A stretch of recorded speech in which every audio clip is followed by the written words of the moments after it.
मेरा नमस्कार है। और आज 15 अगस्त की स्वतंत्रता दिवस की आप सभी को बहुत बहुत बधाइयाँ।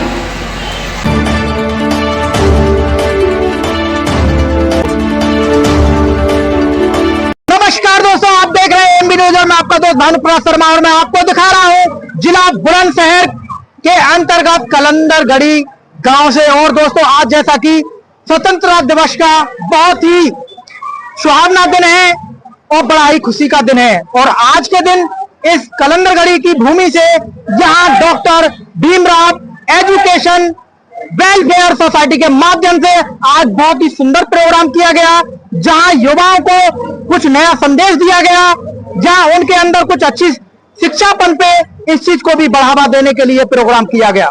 संगठन के बहुत अच्छे कार्य हैं, यदि उनको माना जाए, उन पर चला जाए तो समाज में एक बहुत अच्छा संदेश जाता है। तो दोस्तों, जैसे कि आज के प्रोग्राम में यहाँ पर एसडीएम महोदया भी पहुंची, जिनका बहुत अच्छे से यहाँ पर सम्मान किया गया। यहाँ पर काफी विद्वान लोग पहुंचे जिन्होंने अपने अपने विचार रखे। तो दोस्तों, आप बने रहे और देखते रहे हमारे चैनल एएनबी लाइव के माध्यम से। मैं आपका दोस्त भानुप्रकाश शर्मा, सहयोगी हेमंत शर्मा जी के साथ। यहाँ पर जो 15 अगस्त का प्रोग्राम किया गया है, क्या संदेश आज दिया गया है? देखिए, ये जो आज हमने यहाँ पर कलंदरगढ़ी में 15 अगस्त एक बड़े अच्छे धूमधाम से मनाया गया है। ये जो 15 अगस्त और ये आजादी का जो दिन है हमारा, ये जो वो वीर शहीद हमारे जो भगत सिंह वगैरह वो जो शहीद हुए हैं, उनको याद करके और हमें जो भारत देश को आजादी मिली है, इसको उसमें ये मनाया जाता है। क्या संदेश आप देना चाहती हैं तमाम भारतवासियों को, देशवासियों को? मैं ये देना चाहती हूँ, देखिए, हम सब एक हैं और जाति में ना बटें। सबसे बड़ा संदेश यही है, जाति में ना बटें और एक भाईचारे के तौर पर इस देश को आजाद करें। क्योंकि हम लोग आजाद तो हुए पर अच्छे से हम लोग आजाद नहीं है, क्योंकि हम अभी भी जाति की गुलामी में बंधे हुए हैं। तो मेरा बस यही संदेश है सर्व समाज से कि आप एकता बना के रखें, और बस यही कहना चाहती हूँ। आप संगठन में किस पद पर कार्य कर रहे हैं? मैं भीम आर्मी भारत एकता मिशन में मैं मेरठ मंडल सचिव हूँ। और मैं आपका मेरा नाम सतवीर सिंह और आज ये कलंदरगढ़ी में जो 15 अगस्त का प्रोग्राम किया गया है, क्या उद्देश्य है, क्या संदेश देना चाहती हैं? देखिए, ये आज जो भारत आजाद हुआ था, स्वतंत्रता दिवस है, आज का दिन बहुत बड़ा दिन है हमारे भारतवर्ष के लिए। तो इसका संदेश हमारे कलंदरगढ़ी गांव में और बहुत बढ़िया सम्मेलन हुआ है और देश के लिए ये संदेश अच्छा साबित होगा कि आने वाले समय में जागरूकता होगी पब्लिक में और लोग जागरूक होंगे, पढ़ेंगे लिखेंगे और देश के लिए काम करेंगे। तो मेरा तो यही है कि समय समय पर ऐसे प्रोग्राम सम्मेलन चलते रहें, जिससे देश में जागरूकता फैले और हमारे लोग जागरूक होते रहें। यही हमारा संदेश है। मैं भीम आर्मी जिलाध्यक्ष हूँ बुलंदशहर से। मेरा यही संदेश है कि ऐसे प्रोग्राम जगह जगह होते रहें। 15 अगस्त 1947 को भारत देश जो आजाद हुआ, उस आजादी की लड़ाई में हमारे कितने भारतीय सैनिक, कितनी माओं के सपूत और कितने ही पत्नियों के पति और कितने ही बहनों के भाई शहीद हुए। उसके जो शहादत हुई है, उसके दुख को न पी करके हम लोग जो स्वतंत्र भारत में जन्म लिया है, जी रहे हैं, तो उसको बार बार इस दिवस के उपलक्ष्य में मनाने से एक जो उनकी जो कुर्बानी रही, जो उनकी शहादत हुई है, उसको याद और ध्यान में रखते हुए इस देश को ये संदेश देना चाहते हैं कि ये जो आज़ादी है वो मुफ्त में नहीं मिली है, बल्कि इसमें बहुत सारी शहादतें हुई हैं। और इस दिन को जो कार्यक्रम पूरे देश में आयोजित किए जाते रहे हैं, वो इसी उपलक्ष्य में किए जाते रहे कि इस देश 15 अगस्त 1947 को ये आजाद। मेरा नाम सर योगराज है। योगराज जी, आज 15 अगस्त के उपलक्ष्य में आज कलंदरगढ़ी पर ये प्रोग्राम रखा गया है। तमाम जो लोग इकट्ठे हुए हैं, भारत को याद किया गया, संविधान को याद किया गया, क्या पूरा प्रोग्राम रहा? सर, ये हमारी कमेटी पिछले 4 सालों से, और मैं आपको एक गर्व के साथ कहना चाहूंगा, पहले तो मैं उन लोगों के लिए आज बड़े आभार है और बड़ा उन्हें सम्मान है और उनके लिए बहुत बहुत धन्यवाद है कि हमारे इस जो हम सोसाइटी के जो कार्यकर्ता हैं, उन्होंने अपना कीमती समय हमारे प्रेस के जो बंधु हैं उन्होंने दिया, डॉक्टर्स लोगों ने दिया, हमारे टीचरों ने दिया, हमारे जो सरकारी अधिकारी उन्होंने दिया। और मैं आपसे कह रहा था, गर्व की बात है मेरी कि मेरे इस सोसाइटी में मेरे ऐसे ऐसे साथी हैं जो मुश्किल से सुबह से लेकर शाम तक 300 से 400 रुपए कमाते हैं, लेकिन फिर भी वो कमेटी और सोसाइटी के लिए हर महीने 200 रुपए का हमें सहयोग देते हैं हर महीने। अच्छा ये बताइए, इस तरीके से आज 15 अगस्त का प्रोग्राम मना गया है, आप वैसे भी अगर बात करें तो आप लगातार समाज सेवा में रहते हैं और जो निर्धन कन्या है उनका विवाह भी कराते हैं, किस तरीके से ये विवाह रहता है, क्या प्रक्रिया रहती है? वैसे सर मैं कुछ नहीं करता, मेरे साथ में आप सब लोग हैं, मेरा पूरा देश है, मेरे सब बंधु हैं, मेरे भाई हैं और मेरे समस्त जाति के लोग मेरे साथ में हैं, चाहे वो हिंदू हो, मुस्लिम हो, अदर कोई भी जाति हो, सभी जाति के लोग मेरे साथ हैं और वो सब लोग मुझे प्रोत्साहन करते हैं, मुझे सहारा देते हैं, मेरी मदद करते हैं, मेरे समस्त समाज के लोग मेरी मदद करते हैं। ये सब कुछ काम मैं उन्हीं के सहयोग से कर पाता हूँ, तभी ये संभव होता है। क्या संगठन का नाम क्या है? हमारे संगठन का नाम doctor B R Ambedkar education society Kalandargarhi है, इसका ये छोटा सा नाम है और मेरा नाम तो मेरे सभी जो मेरे सहयोगी हैं, ये उन्हों की राय से ये सोसाइटी का नाम रखा गया। आपका संगठन कब से कार्य कर रहा है? ये पिछले 4 साल से काम कर रहा है सर। आपके संगठन के कार्य क्या है? हमारे संगठन के कार्य ये है सर, प्रकृति की रक्षा करनी। अभी हमने 3000 पौधे हमारे माननीय कल्याण सिंह बाबू जी की और हमारी टीम में लगाए और जो निर्धन कन्या है उनकी शादी हम कराते हैं और जहाँ जल की आवश्यकता पड़ती है वहाँ नल भी लगाते हैं और जो बच्चे हैं हमारे गाँव के या आसपास के लोग जो है उनकी कोचिंग देते हैं निःशुल्क। आपके संगठन को अनुदान सरकारी भी मिलता है या सिर्फ आप अपने जनता का इकट्ठा करके लगाते हैं? सर ये बात है, मैं आपसे पहले भी कह चुका हूँ, मेरे जो आसपास के लोग हैं और मेरे जो मेरे भाई हैं, जो मेरे साथ के हैं, मेरे समाज के, जो 400 रुपए रोज कमाते हैं लेकिन वो फिर भी हर महीने 200 रुपए निकालते हैं और उसके साथ साथ जो मेरे आसपास के लोग हैं वो मेरी मदद, मेरा सहयोग हम सब लोगों को करते हैं। चैनल के माध्यम से आप अपने क्षेत्र की जनता को, देश की जनता को क्या संदेश देना चाहेंगे? मैं तो सर सबसे यही कहना चाहूंगा, देखिए देश की आजादी के लिए सब लोगों ने कुर्बानी दी, जिसमें कोई जाति नहीं थी, कोई धर्म नहीं था। तो मैं तो यही कहना चाहूंगा पूरे देशवासियों के लिए, विनती करूंगा अपनी समस्त सोसाइटी से, सोसाइटी की तरफ से कि सभी खुश रहें, सभी एक रहें और आगे बढ़ें। बहुत बहुत धन्यवाद आपको। आज के प्रोग्राम पर क्या कुछ कहना है आपका?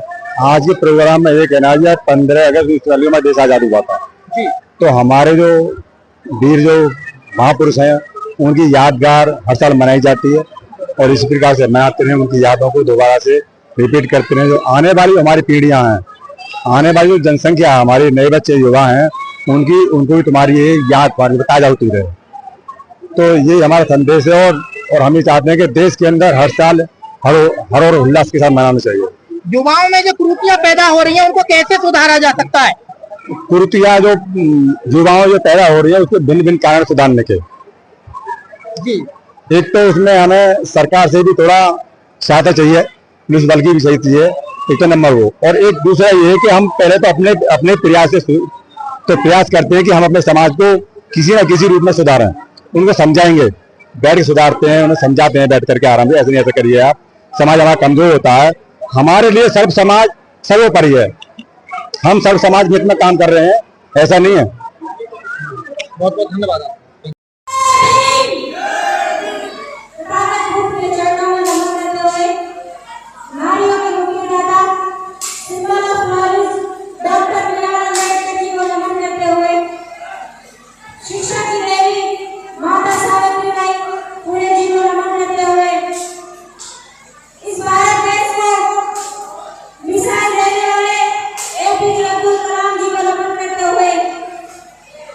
समाज में जन्मे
कहीं आज हम ये खुली हवा में तो सांस ले रहे हैं, अपनी मनमानी कर सकते हैं, जो हम मन करता है वो कर सकते हैं। तो कहीं ना कहीं जो वीर जवान है जिन्होंने शहादत दी है, कहीं ना कहीं हमारे वीर योद्धा है जिन्होंने अपने प्राणों को इस देश पर निछावर कर दिया, तो कहीं ना कहीं उनके लिए ही आज हमारा ये दिन जो है मनाया जाता है। तो सबसे पहले तो हम कहेंगे भारत माता की वंदे। और देखिए सबसे पहले तो ये लोग तमाम लोग हैं जिन्होंने इस देश को आजादी दिलाई। इस देश में आज पूरे हमें सांस ले रहे हैं, लेकिन आज भी कुछ लोग ऐसे हैं जो हमारे लिए लड़ रहे हैं। और अगर उनकी बात करें तो मुख्य लोग होते हैं, एक उस तरह पे जो लड़ रहा है वो जवान है, और एक तो धरती का सिरा चीर कर आपको अन्न उड़ा कर देता है जब आप अपना पेट भरते हैं, तो वो किसान है। तो किसान और जवान ये दो लोग हैं जो इस देश की रीढ़ की हड्डी माने जाते हैं। और आपको बता दूं क्योंकि कहीं ना कहीं देखिए आज हम लोग धर्म में पढ़ चुके हैं, और कहीं ना कहीं धर्म में नहीं पढ़ना चाहिए, क्योंकि हम अगर बात करें तो हम एक ही जो व्यक्ति है जो प्रभु है, जो परमपिता है, उसकी संतान है, कहीं ना कहीं हम संतान उसी की है, लेकिन हम उस प्रभु को अलग अलग रूपों में मानते हैं। कोई उसे राम के रूप में मानता है, तो कोई उसे श्री कृष्ण के रूप में मानता है, कोई बाबा साहब अम्बेडकर के रूप में मानता है, तो कोई ऋषि के रूप में मानता है, लेकिन वो है और कहीं ना कहीं ईश्वर है। ईश्वर जरूर है, क्योंकि आज हम हमारे साथ दे रहे हैं, ये खबर चल रही है कि ईश्वर की देन है। जब आप देखिए जब इंसान होता है और जब उसके प्राण आखिर में जाते हैं तो इंसान वही होता है, लेकिन उसके अंदर ऐसी एक शक्ति होती है जो निकल जाती है। तो कहीं ना कहीं तो प्रभु की जो लीला है वो है। आज दुनिया का हम जी रहे हैं तो कहीं ना कहीं प्रभु का हमारे अंदर है, और प्रभु कहीं ना कहीं लॉर्ड वारन हेस्टिंग्स बना 1744 से 5-5 साल के लिए आते थे गवर्नर, जैसे प्रधानमंत्री मोदी 5 साल के लिए आता है, जो 5 साल के लिए होता है, ठीक है। वो अपना सर्वे करा के उन्होंने अपने अपने हिसाब से इस इंडिया के अंदर उन्हीं की मेहरबानी से,